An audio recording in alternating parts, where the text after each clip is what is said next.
the gem of the Supreme Buddha. The Buddha is my refuge every day. My homage to the gem of the Supreme Dhamma. The Dhamma is my refuge every day.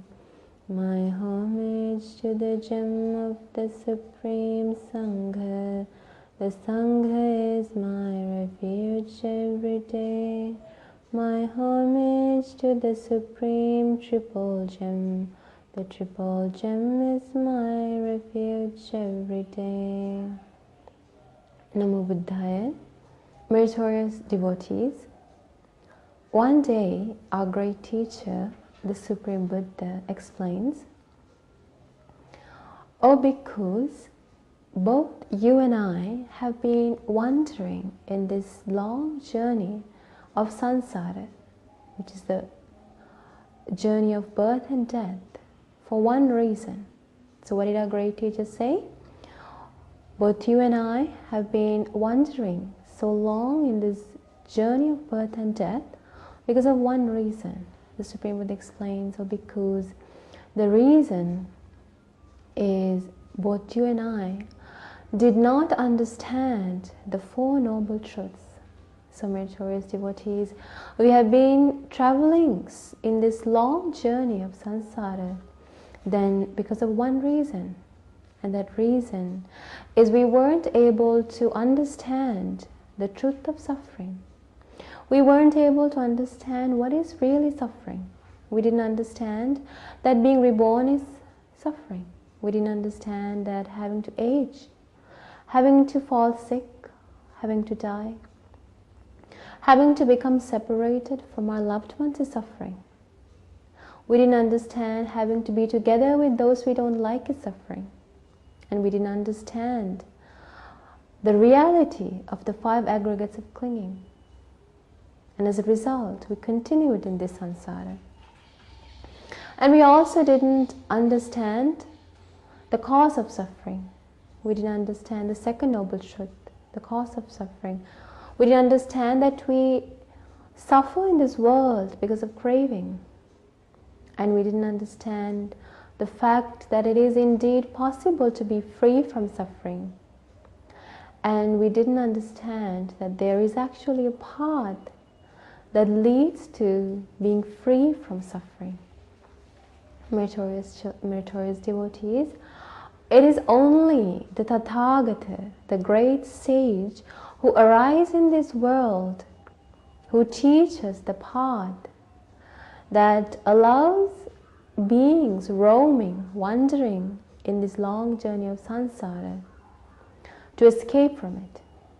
A great teacher, when the Blessed One attained supreme enlightenment, sitting under the Bodhi tree in Gaya over 2,600 years ago, the Blessed One understood through his direct knowledge, through his wisdom, that the only way to escape from this suffering, from all suffering in this world, is one path. The Blessed One explains that path is the Noble Eightfold Path.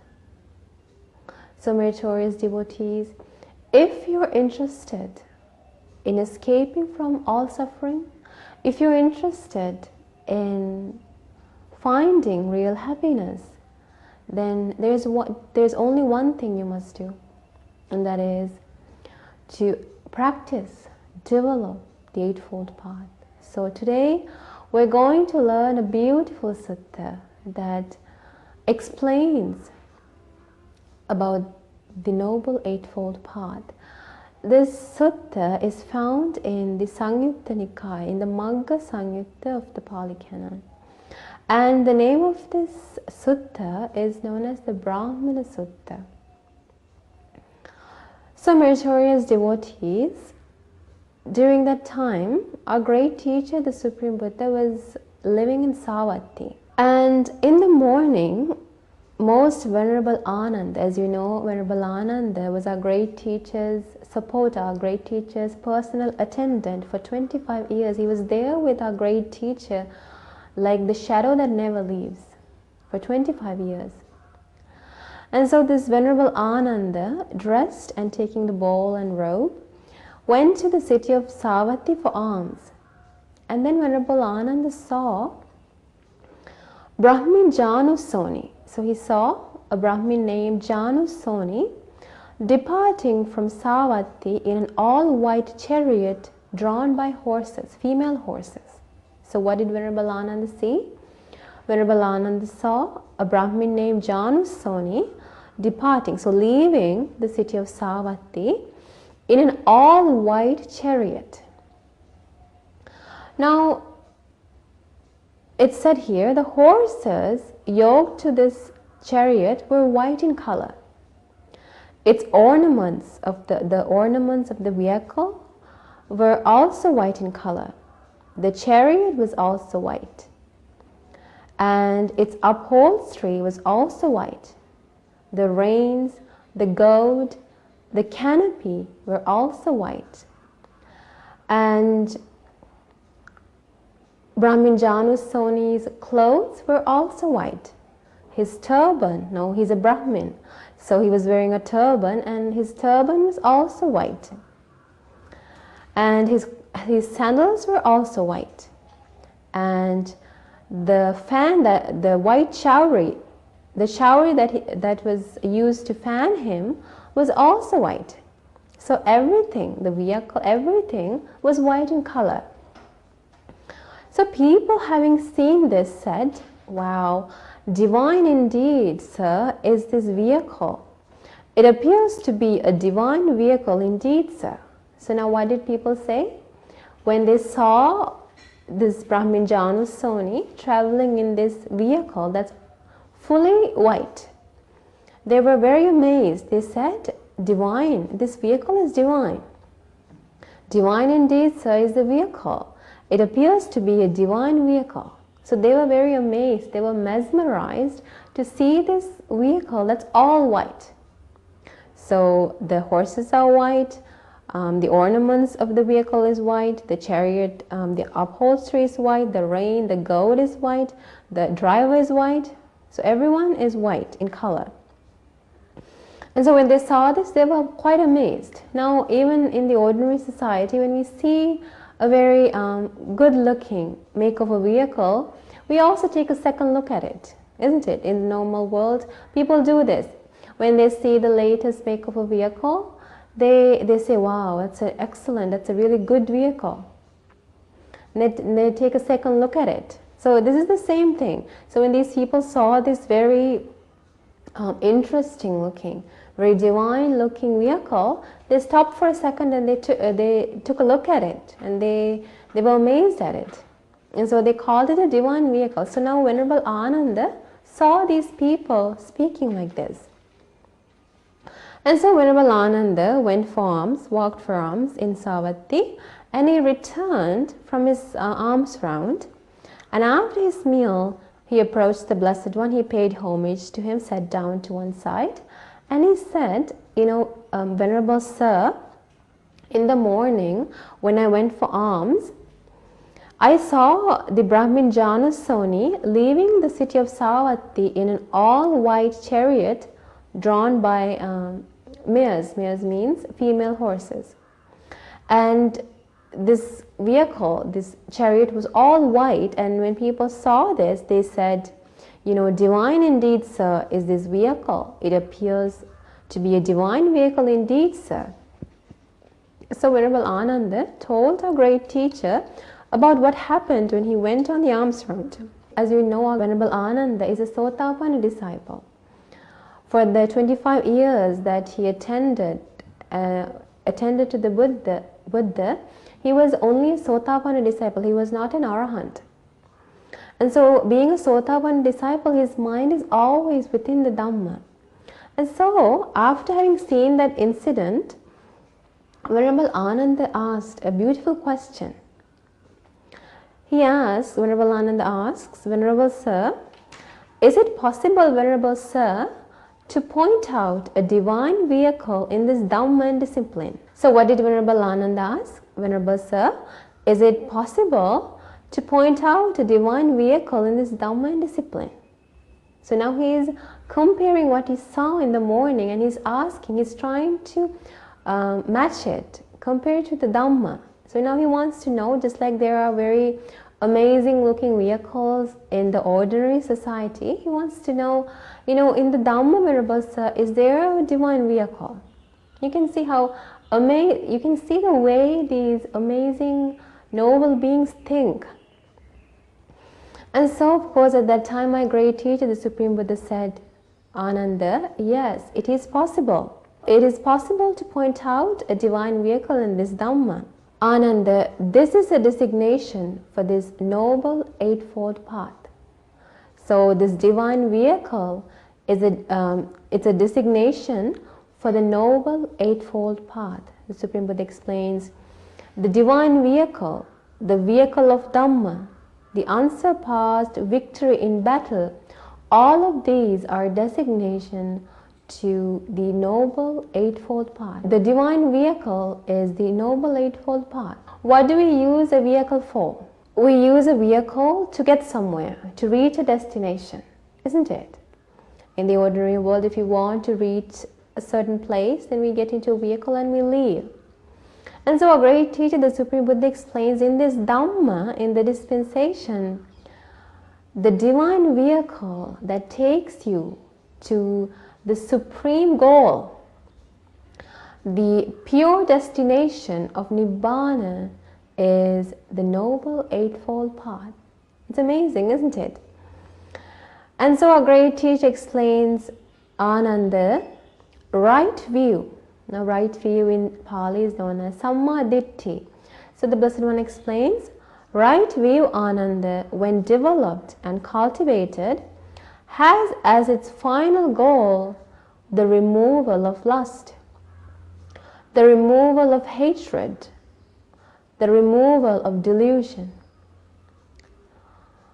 So what did the Supreme Buddha say? The Supreme Buddha explains, right view, the first factor of the Noble Eightfold Path is right view. The Blessed One explains, right view, when you develop it, when you cultivate it, has its final goal the removal of lust, the removal of hatred, the removal of delusion. Meritorious devotees, our great teacher explains, Nibbana, attaining Nibbana, is the complete abandonment, complete eradication of desire, hatred and delusion. So if someone practices the Noble Eightfold Path, that person is able to completely eradicate desire, hatred and delusion. And then the Supreme Buddha explains the rest of the factors. Right intention, which is known as Sammavayam.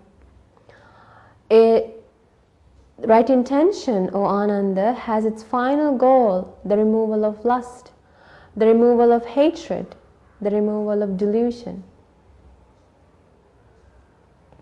Right speech, right actions, right effort, right mindfulness. In this way, the Supreme Buddha explains the complete Eightfold Path, and the Supreme Buddha explains, O bhikkhus, this Eightfold Path has its final goal the removal of lust, the removal of hatred, and the removal of delusion. And then the Supreme Buddha explains, in this way, Ananda, it may be understood how this is a designation for this Noble Eightfold Path. So the Blessed One explains, Ananda, the Noble Eightfold Path is known as the divine vehicle, the vehicle of Dhamma, the unsurpassed victory in battle, because if someone practices the Noble Eightfold Path, it takes you to the destination where there is no desire, where there is no hatred, where there is no delusion.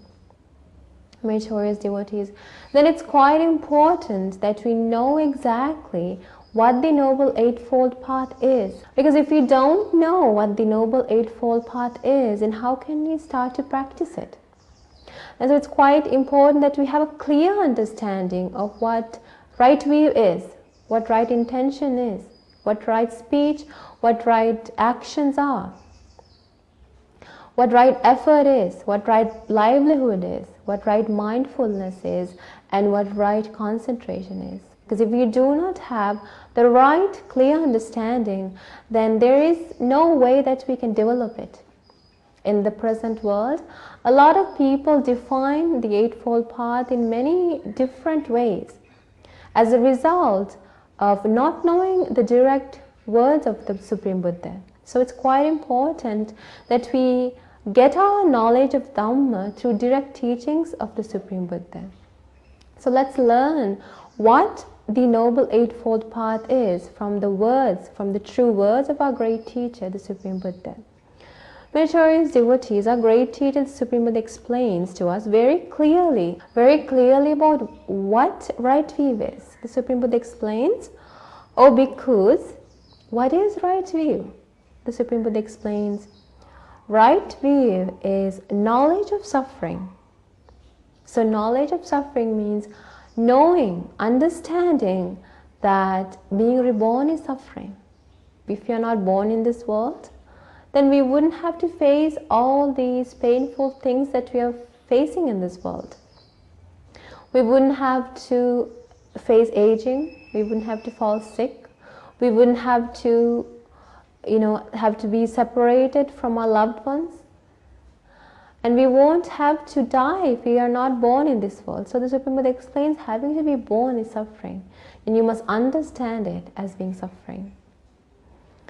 And so the Supreme Buddha explains, if someone has the knowledge of suffering, and so if someone has the knowledge of the origin of suffering, what is the origin of suffering?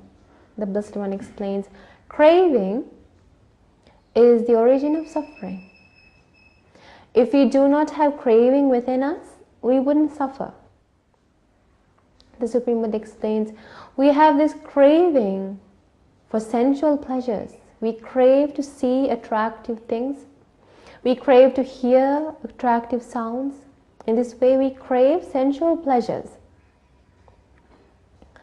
And we also crave to be reborn again. We want to be born in good destinations. We have a craving for it.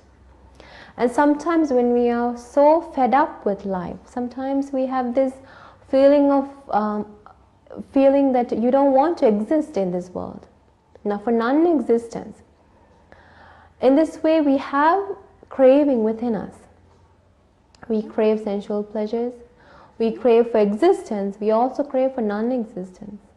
The Supreme Buddha explains, this craving is what causes suffering. And then the Supreme Buddha explains, right view, it is actually possible to be free from suffering. As you know, our great teacher became free from suffering. So if we don't know that it's possible to be free from suffering, then there is no way that we can go any further from there. So the Supreme Buddha explains, if someone knows for a fact, if someone has the knowledge that it's possible to be free from suffering, then he has the right view. And if someone has the knowledge of the way leading to the cessation means becoming free from suffering. That is, if he knows that the Noble Eightfold Path is what leads to the cessation of suffering, then he has the right view. So this is the right view. So having an understanding of the Four Noble Truths, not completely, you don't have to understand the Four Noble Truths completely, but if you understand the Four Noble Truths at least to a certain extent, then you have come to the right view. You have gained the right view. So the Supreme Buddha explains, this is the right view. The Supreme Buddha explains, if someone gains this right view, then that person will definitely attain Nibbana. The Supreme Buddha explains, next, O bhikkhus, what is right intention? So then the second factor of the Noble Eightfold Path is right intention. The Blessed One explains what right intention is. The Blessed One explains, intention of renunciation, intention of non-ill will, and intention of harmlessness. This is called right intention. So in Pali, it's known as Nekkhamma Sankappa, Avyapada Sankappa, Avihimsa Sankappa. What Nekkhamma Sankappa is thoughts or intentions to be free from sensual pleasures. Now, as you know, in the normal everyday life, we are always seeking sensual pleasures. We are seeking to see beautiful things, beautiful sounds. We are seeking to hear beautiful sounds. We are always seeking to smell something very good. And we're always seeking to eat something delicious. We're always seeking to please our tongue, and we're always looking to give comfort to this body. That's known as sensual pleasures. And so in the normal everyday life, the normal person does everything to please his senses. However, the Supreme Buddha explains, if someone wants to be free from these sensual pleasures, if someone makes an effort, or rather if someone has the intention or the thought of becoming free from these sensual pleasures, then he's practicing the Noble Eightfold Path. He's developing the right intention. So this is why our great teacher, the Supreme Buddha, explains, on poor days, on full moon days, as householders, you must practice or you must observe the 8 precepts. Now, when you observe the 8 precepts, what you're doing is, even for that day, even if it's temporary, you're practicing these thoughts of renunciation. That means thoughts of being separate from sensual pleasures, because on that day you refrain yourself from eating after 12 o'clock. So you're not indulging in food on that day. And you refrain yourself from embellishing yourself, decorating your using makeup, using different jewelries. You refrain from making yourself look good, and you use very simple chairs and beds. You don't try to please your body by finding comfort. So you're leading a very simple life, a life that's separate from sensual pleasures. If someone has the intention of becoming free from sensual pleasures, then that person is practicing the right intention. And then the Supreme Buddha explains intentions of non-ill will. That is avyapada sankappa. That is, in the everyday life, we're always angry. We get angry when people don't do things the way we want. If we try to listen to the Dhamma and when people are making such a big noise, we get angry. So we get angry because they're not doing things the way we want. We get angry. Those are all ill will. And so the Supreme Buddha explains, as someone who's practicing the path that leads to Nibbana, the Eightfold Path, you must practice non-ill will. That is, thoughts of loving kindness. So as someone who's practicing this path, you must practice loving kindness. And then the Supreme Buddha explains Avyapada Sankappa, Avihimsa Sankappa. Avihimsa Sankappa means intentions of harmlessness. Now, in our mind, the ordinary mind always wants to harm someone. If someone says something bad to us, we say things back to them because we want to hurt their feelings. That is harming others. Or if someone hits us, we hit them back because we want to harm them. We have these thoughts of harming others within us. The Supreme Buddha explains, with those thoughts do not take you to Nibbana. If you want to reach Nibbana, you must practice thoughts of harmlessness, that is, refraining yourself from harming others. So that is, the Supreme Buddha explains, that is what is right intention. What is it? Right intention is intentions of renunciation, non-ill will, and harmlessness. So that is right intention. That is the second factor in the Noble Eightfold Path.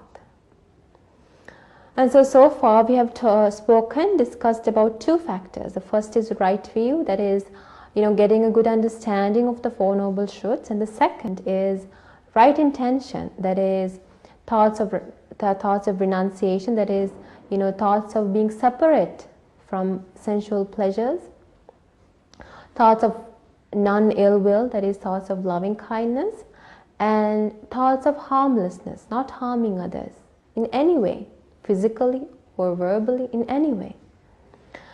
And then the Supreme Buddha explains the third factor. The third factor you must develop. And the third factor is right speech. The Supreme Buddha explains what is right speech. Now when we simply say right speech, if we don't have a good definition, then we can't clearly understand how we must speak, what we must refrain from doing. So here the Supreme Buddha clearly explains to us how we must manipulate our speech, how we must control our speech. The Blessed One explains, if you're someone who wants to develop this Noble Eightfold Path, then you must be someone who do not speak false speech. That means you must always speak the truth. Even if it may cause a big damage to you, a noble disciple would never lie. He would always speak the truth. And if you're someone who wants to practice this path, you must be someone who do not say divisive speech. What is divisive speech? Divisive speech means words that break people's friendships. The Supreme Buddha explains, you go to one group of people and you say things like, so-and-so did this, he said this, he did that, and you try to break their friendships. And then you listen to what they say, you listen to their comments, and then you go to the other side and you say, so-and-so said this to you, this is how he feels about you. Now your goal is to break the friendship between those two people. The Blessed One explains that is divisive speech. So as a noble disciple, you should be someone who should try to refrain yourself from saying divisive speech. Now this divisive speech is so subtle. Sometimes you may say things to another person thinking you're doing good for him, but inside what you're really trying to do is try to break the friendship within. So you must be very careful about your speech. And then the Supreme Buddha explains, if you're someone who wants to develop this path, if you're someone who wants to practice right speech, you must also stop saying harsh words to people. Now, as you know, when we get angry, we say many harsh words to people. We call people names. We say hurtful things to them. The Supreme Buddha explains, if a certain word breaks the peace within another person's mind, that's considered harsh speech.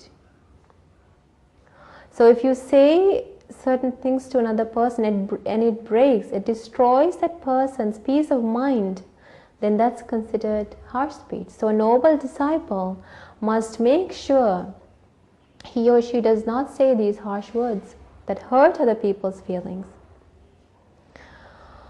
And then the Supreme Buddha explains, as a noble disciple, you must also refrain from saying idle chatter. Idle chatter means words that are pointless. And you must try to engage in the 10 forms of wholesome speech, that is talking about how you can develop virtue, how can you develop concentration, talking about how can I be free from desire and have very few desires in my life. How can I improve my effort that I have? So speaking in this way, these are the things that allow you to develop further. The Supreme Buddha explains, if you speak things that are pointless, such as speaking about women, speaking about men, speaking about the government, speaking about flowers, speaking about things that are pointless, they do not allow you to develop your path. So it's quite difficult living in the normal society. It's quite difficult to control your speech in this way. But as noble disciples, as much as you can, you must try to refrain yourself from getting into these idle chatter. If you know a group of people are talking utterlessly, pointlessly, then you must, slowly walk away. Of course, without making them angry. So in this way, you must be very skillful if you want to develop this path. And so the Supreme Buddha explains, that is, right speech. So as a noble disciple, you must practice these things in your everyday life. That is what's known as practicing the path. And then our great teacher, the Supreme Buddha, explains, as a noble disciple, you must also practice the fourth factor of the Noble Eightfold Path. That is right action. Now what is right action? The Blessed One clearly explains, right action is refraining yourself from killing other living beings. Now it may be as simple as refraining yourself from killing a mosquito who comes and bites you. You know, the size of the animal is irrelevant. If it's a living being, it's a living being. So if you kill a living being, then you're walking away from the path that leads to real happiness. So as a noble disciple, you must make sure that you do not kill living beings. And the Supreme Buddha explains, right action is also refraining from taking what is not given to you. That is, you must not steal. The Supreme Buddha explains, whether it be in a village, whether it be in a forest, if something is not given to you, then you must not take it. Of course, if you take something from another person out of trust, then it's okay. For example, suppose you need a book and you take it from another person because you know he is trustworthy, that you know he will give it to you. So you take it, you use it, and you put it back. That's not, of course, stealing.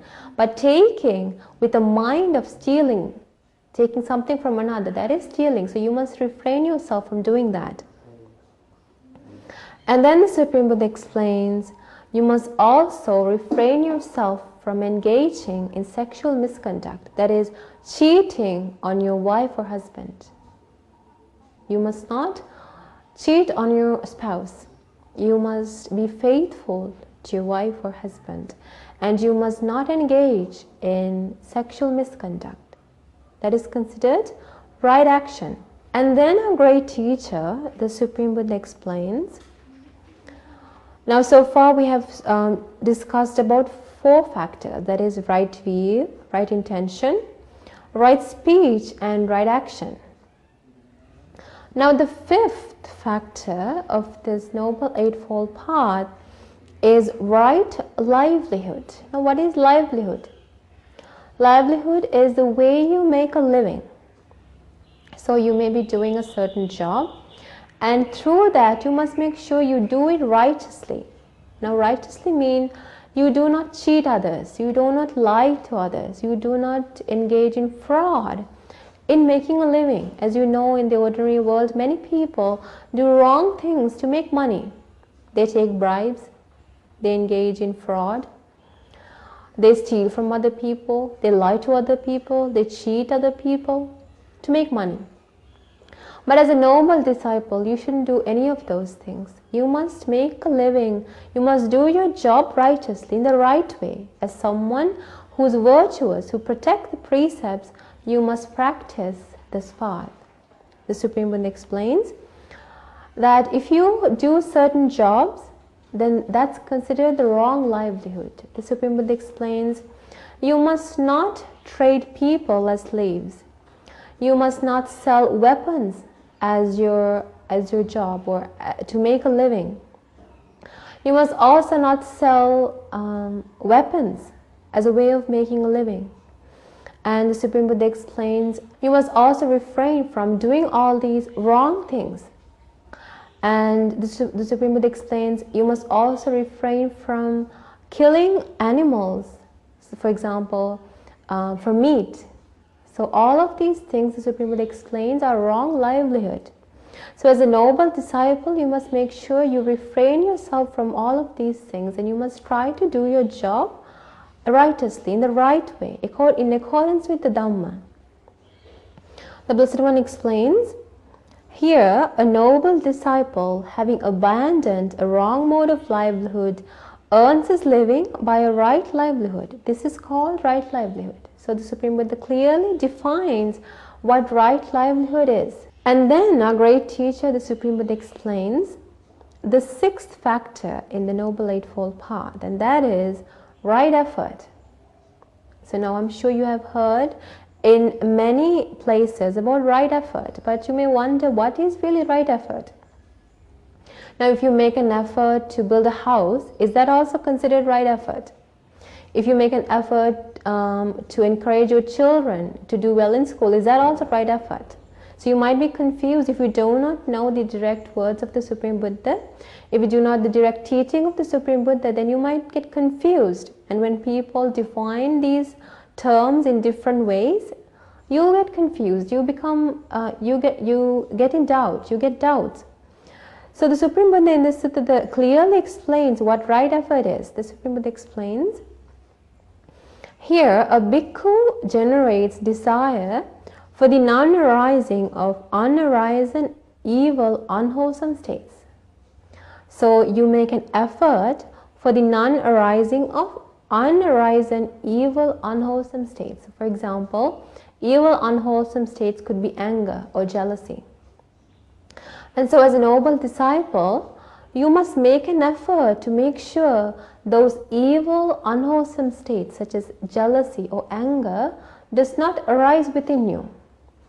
So in order to do this, you must make an effort to practice loving kindness and spread equanimity, do meditations such as sympathetic joy meditation, that is mudita meditation, to get rid of jealousy. And you must do metta meditation to practice loving kindness. When you do this, what you're doing is you're making an effort to stop non-arisen evil things from arising. So you're making effort. And then the Supreme Buddha explains, you make an effort to abandon, you make an effort to abandon arisen, evil, unwholesome states. So for example, suppose you are angry now. Someone has done something that you don't like, and you're now angry. Now you have recognized yourself as being angry. Now what should you do as someone who wants to develop right effort? You must practice loving kindness meditation, because when you do that, you can abandon the anger that have arisen. Or suppose you have developed a desire towards someone. You have lust within your mind. You have seen someone so attractive and you have lust within you. And when you have recognized that that's an unwholesome state, what should you do? You must practice the foulness meditation. So that is making an effort to abandon what is unwholesome. And then the Supreme Buddha explains, you shouldn't stop there. You must also make an effort to develop further the wholesome states that you have developed. Now, for example, say you're someone who's virtuous, you're someone who protects the 5 precepts. Suppose you're someone who protects the 5 precepts. However, you must not be satisfied with just protecting the 5 precepts. You must make a further effort. And on Poya days, on full moon days, you must try to protect the 8 precepts. So this is what's known as developing the wholesome states that you have already developed. So developing it further. And if you're someone who's practicing meditation, you must develop it further and try to gain jhanas, that means absorptive levels of meditation. So you're trying to develop the wholesome things that you have and develop it even to a further degree. And then the Supreme Buddha explains, you must also make an effort to develop wholesome states that you do not have already. Now that means if you're someone who do not meditate, if you're someone who do not have a concentrated mind, you must make an effort to develop meditation, practice meditation, and develop a concentrated mind. So this is known as right effort. So all of these things are making an effort to developing the path. So the Supreme Buddha explains that is the 6th factor, that is right effort. And then the Supreme Buddha explains the 7th factor of the Noble Eightfold Path, and that is right mindfulness. The Supreme Buddha explains what is right mindfulness. The Supreme Buddha explains, you must practice the 4 establishments of mindfulness. What are the 4 establishments of mindfulness? Kaya kayanupassi viharati. What does that mean? Kaya kayanupassi viharati means seeing the body for what it really is. So seeing the body in its reality. Now, as you know, in the normal everyday life, we see this body as being attractive. But our great teacher, Supreme Buddha, explains this body is filled with filth. It's foul. So if you're someone who practices mindfulness, then you're someone who sees the body for what it really is. You see the reality of this body. And then the Supreme Buddha explains, you seize the reality of feelings. When you get painful feelings, you're aware, you're mindful that I now have a painful feeling within me. When you feel pleasure, you're quite aware that I'm now feeling pleasure. And when you're feeling neither pleasure or pain, you're aware, right now I'm neither feeling pain nor pleasure. So in this way, as someone who is developing the path, you must be quite mindful of feelings. You must be aware of the reality of feelings. That is, you must know how these feelings arise and how they vanish. And then the Supreme Buddha explains, you must also be mindful of your mind. The Supreme Buddha explains, when your mind is lustful, you must know, now my mind is lustful. When your mind is filled with anger, you must know, now my mind is filled with anger.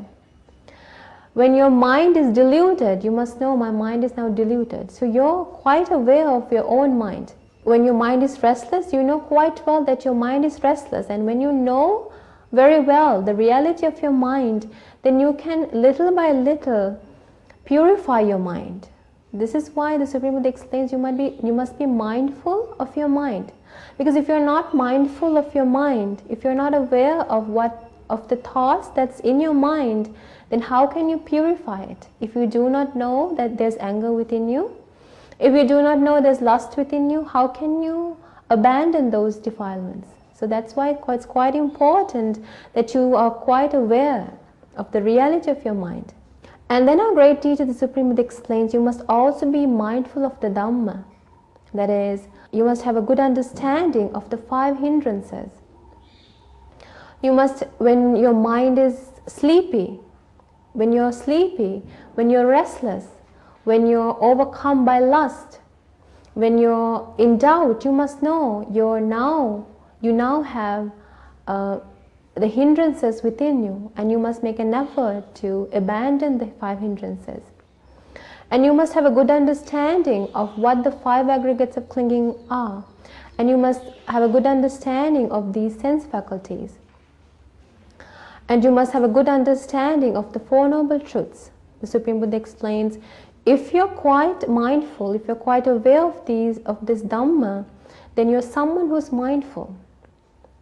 So that is considered the 7th factor in the Noble Eightfold Path. And then our great teacher, the Supreme Buddha, explains the final part, or the final factor in the Noble Eightfold Path, and that is right concentration. The Supreme Buddha explains attaining the 4 jhanas, the 4 absorptive levels of meditation, is what is known as the right concentration. However, you must realize, the Supreme Buddha explains, this right concentration can only be developed, can be gained, if you practice the 7 other factors that we talked about before. So that means you must have the right view, the right intention, right speech, right action, right livelihood, right effort, and right mindfulness. If you develop these 7 things, then you'll be able to attain the right concentration. The Supreme Buddha explains, O bhikkhus, right concentration is the one-pointedness of the mind. Right concentration is the one-pointedness of the mind when you have gained, when you have developed the accessories or the supporters, which are the first 7 factors of the Noble Eightfold Path. So if you do not have the 7 factors that we just talked about, it's impossible for you to gain the right concentration. As you know, in the ordinary society, a lot of people tries to attain a samadhi, a concentrated mind. However, it only turns to a right concentration, that is Samma Samadhi, if you only have the 7 factors that we talked about. If you do not have those 7 factors, then it will not turn into Samma Samadhi, right concentration. So our great teacher, the Supreme Buddha, explains, O bhikkhus, these are the 8 factors that you must develop in developing the divine vehicle, which is known as the Noble Eightfold Path. Now, after having said this, our great teacher explains, O bhikkhus,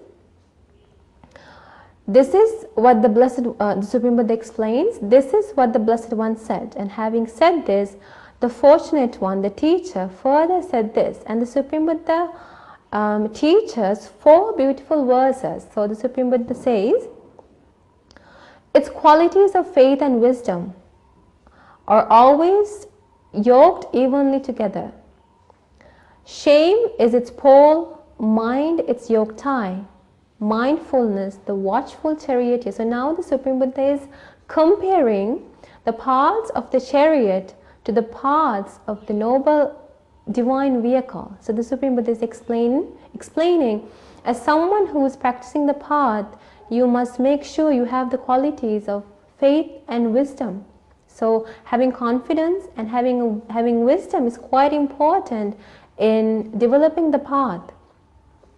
The Supreme Buddha explains, then you must also have mindfulness as the watchful charioteer. Now, as you know, if there isn't a good driver for the vehicle, then that vehicle goes in the wrong path. Just like that, the Supreme Buddha explains, if you do not have mindfulness, then you can go in the wrong path. You can stray in the wrong way. So in this divine vehicle, mindfulness is the watchful charioteer. And then the Blessed One explains, this divine vehicle, the Noble Eightfold Path, its chariot's ornament is virtue. So this path is decorated, ornamented by virtue, by being virtuous. That is, observing the precepts and protecting the precepts. Its axle is the jhana, and energy its wheels. So in this divine vehicle, the wheels is energy.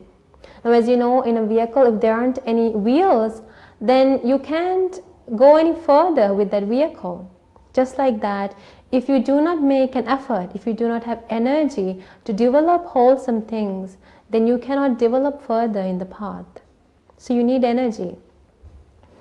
And then the Supreme Buddha explains, equanimity keeps the burden balanced. So equanimity helps you to balance this path. And desirelessness serves as upholstery. The Supreme Buddha explains, goodwill, harmlessness, and seclusion, these are the chariot's weaponry. Now, as you know, we use a weapon to fight the enemy. So just like that, we must fight the defilements, unwholesome things that come our way. So when we feel anger, you must use goodwill, loving kindness.